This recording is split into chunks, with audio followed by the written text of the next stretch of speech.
Welcome to the deep dive. Today, we're really digging into how to master English, especially if you're, just getting started. Yeah, absolutely. Our goal here is to pull out those practical, everyday tips.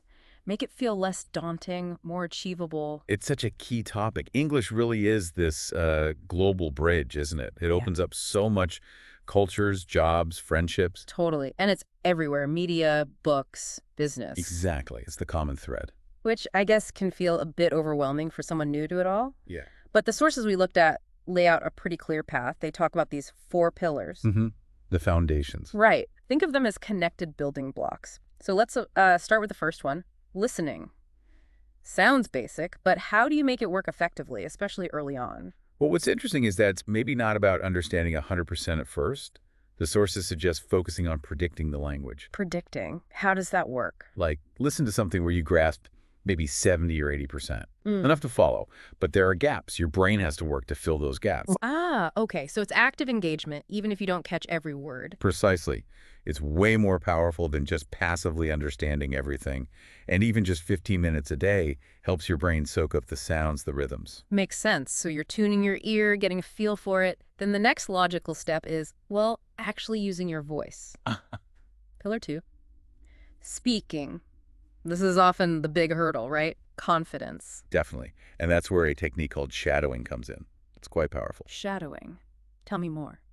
Okay, so you listen to a native speaker say a short phrase like, "How's it going?" And you immediately repeat it right after them. Just repeat it. Yep. Mimic their tone, their pace. Maybe even exaggerate the intonation a bit at first. You're not trying to come up with your own sentences. So it takes the pressure off. Exactly. You're just Sure. getting your mouth used to making the sounds. Yeah. It's like practice swings before hitting the ball. I like that. It's rehearsal, not performance. Much less scary.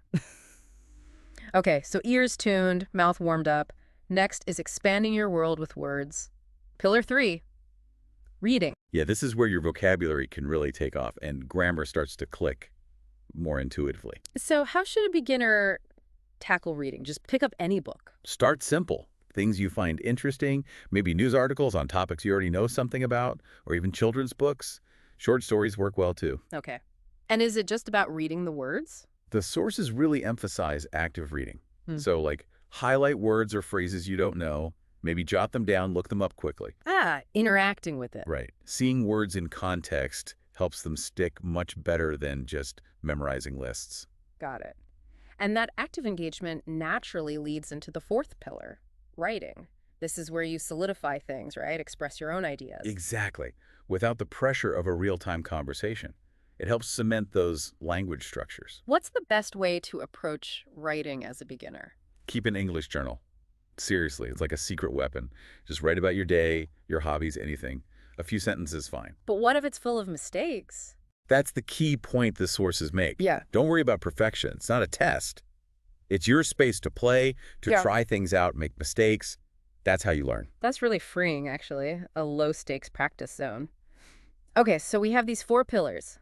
Listening, speaking, reading, writing. They all connect, but what holds it all together? Consistency. Mm-hmm. It sounds obvious, but it's crucial. Yeah, sticking with it. Small bits of practice every day add up massively over time. It's not about huge study sessions once a week.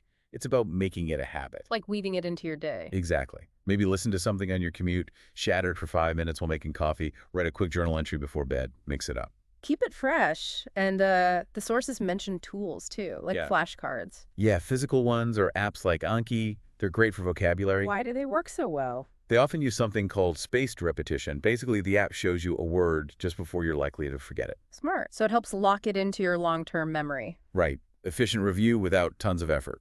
Okay, so let's recap for you listening. If you're starting out, focus on those 4 pillars. Listening, speaking, reading, writing. Try techniques like shadowing. And the absolute key. Consistency. Daily practice. Little bits every day. Every conversation you try, every word you learn, it's all a step forward. It really is. Small steps, big progress eventually. So here's a little something to try, your practical homework from this deep dive.